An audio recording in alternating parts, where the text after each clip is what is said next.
Faced with events which hourly shape the destiny not only of the United States, but of the entire world, President Roosevelt once again has deemed it timely as the chosen leader of this nation to place before its citizens the course his administration will follow in the field of international affairs. Originally scheduled for delivery Monday night, postponement of the President's speech has heightened interest in it. And this noon, White House Secretary Early stated that the Chief Executive's speech would cover everything and leave no questions unanswered. Ladies and gentlemen, the President of the United States. My fellow Americans, the Navy Department of the United States has reported to me that on the morning of September 4th, the United States destroyer Greer, proceeding in full daylight toward Iceland, had reached a point southeast of Greenland. She was carrying American mail to Iceland. She was flying the American flag. Her identity as an American ship was unmistakable. She was then and there attacked by a submarine. Germany admits that it was a German submarine. The submarine deliberately fired a torpedo at the Greer, followed later by another torpedo attack. In spite of what Hitler's propaganda bureau has invented, and in spite of what any American obstructionist organization may prefer to believe, I tell you the blunt fact that the German submarine fired first upon this American destroyer without warning and with deliberate design to sink her. Our destroyer at the time was in waters which the government of the United States had declared to be waters of self-defense, surrounding outposts of American protection in the Atlantic. In the north of the Atlantic, outposts have been established by us in Iceland, in Greenland, in Labrador, and in Newfoundland. Through these waters there pass many ships of many flags. They bear food and other supplies to civilians, and they bear materiel of war, for which the people of the United States are spending billions of dollars, and which, by congressional action, they have declared to be essential for the defense of our own land. The United States destroyer, when attacked, was proceeding on a legitimate mission. If the destroyer was visible to the submarine when the torpedo was fired, then the attack was a deliberate attempt by the Nazis to sink a clearly identified American warship. On the other hand, if the submarine was beneath the surface of the sea, and with the aid of its listening devices fired in the direction of the sound of the American destroyer, without even taking the trouble to learn its identity, as the official German communique would indicate, then the attack was even more outrageous. For it indicates a policy of indiscriminate violence against any vessel sailing the seas, belligerent or non-belligerent. This was piracy. Piracy legally and morally. It was not the first nor the last act of piracy which the Nazi government has committed against the American flag in this war. For attack has followed attack. A few months ago, an American flag merchant ship, the Robin Moore, was sunk by a Nazi submarine in the middle of the South Atlantic, under circumstances violating long-established international law and violating every principle of humanity. The passengers and the crew were forced into open boats, hundreds of miles from land, in direct violation of international agreements signed by nearly all nations, including the government of Germany. No apology, no allegation of mistake, no offer of reparations has come from the Nazi government. In July 1941, nearly 2 months ago, an American battleship in North American waters was followed by a submarine which for a long time sought to maneuver itself into a position of attack upon the battleship. The periscope of the submarine was clearly seen. No British or American submarines were within hundreds of miles of this spot at the time, so the nationality of the submarine is clear. 5 days ago, a United States Navy ship on patrol picked up 3 survivors of an American-owned ship operating under the flag of our sister Republic of Panama, the steamship Cesar. On August 17th, she had been first torpedoed without warning and then shelled near Greenland while carrying civilian supplies to Iceland.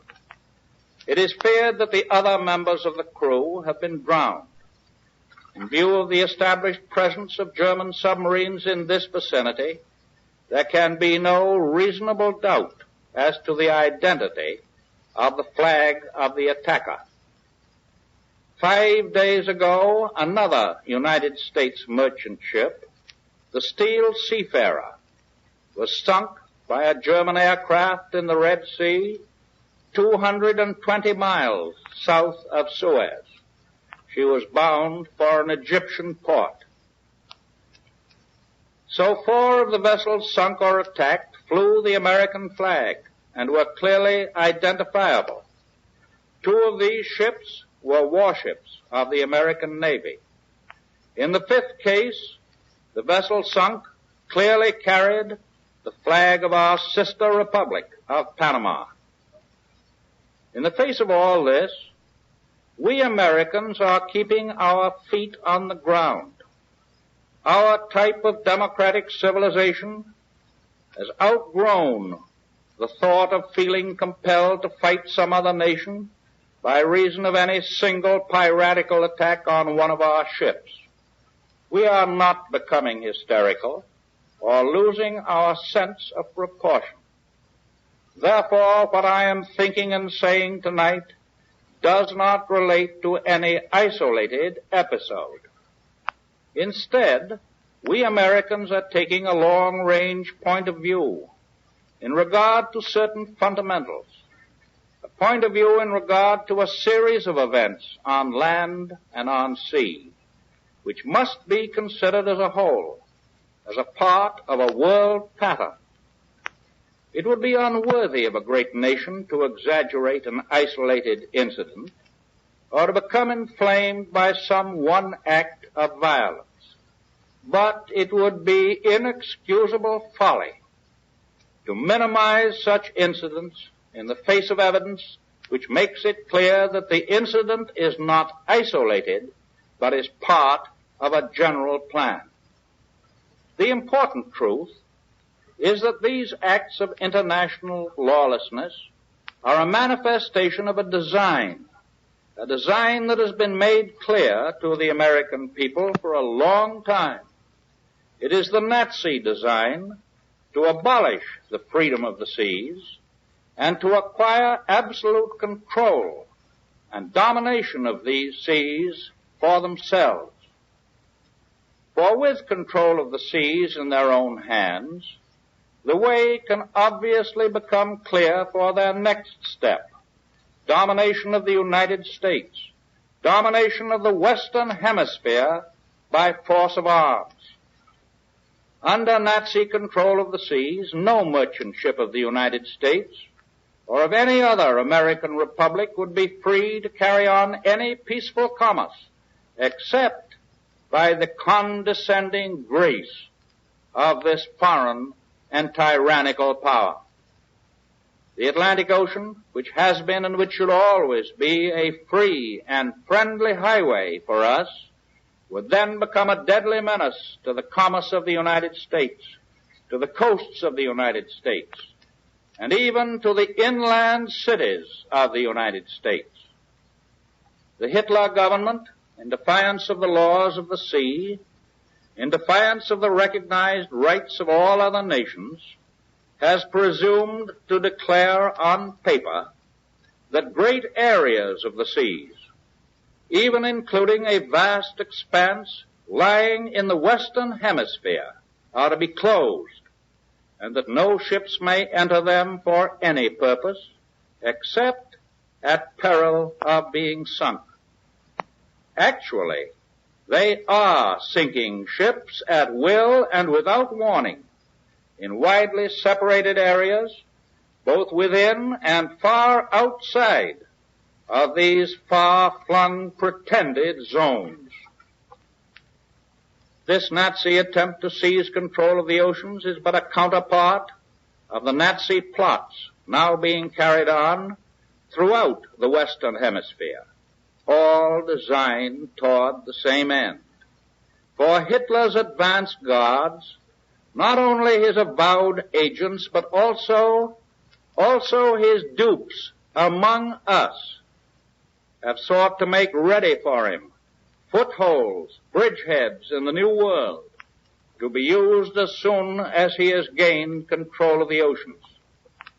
His intrigues, his plots, his machinations, his sabotage in this New World are all known to the government of the United States. Conspiracy has followed conspiracy. For example, last year a plot to seize the government of Uruguay was smashed by the prompt action of that country, which was supported in full by her American neighbors. A like plot was then hatching in Argentina, and that government has carefully and wisely blocked it at every point. More recently, an endeavor was made to subvert the government of Bolivia. And within the past few weeks, the discovery was made of secret air landing fields in Colombia, within easy range of the Panama Canal. I could multiply instance upon instance. To be ultimately successful in world mastery, Hitler knows that he must get control of the seas. He must first destroy the bridge of ships, which we are building across the Atlantic, and over which we shall continue to roll the implements of war to help destroy him, to destroy all his works in the end. He must wipe out our patrol on sea and in the air if he is to do it. He must silence the British Navy. I think it must be explained over and over again to people who like to think of the United States Navy as an invincible protection that this can be true only if the British Navy survives. And that, my friends, is simple arithmetic. For if the world outside of the Americas falls under Axis domination, the shipbuilding facilities which the Axis powers would then possess in all of Europe, in the British Isles, and in the Far East would be much greater than all the shipbuilding facilities and potentialities of all of the Americas. Not only greater, but 2 or 3 times greater, enough to win. Even if the United States threw all its resources into such a situation, seeking to double and even redouble the size of our Navy, the Axis powers in control of the rest of the world would have the manpower and the physical resources to outbuild us several times over.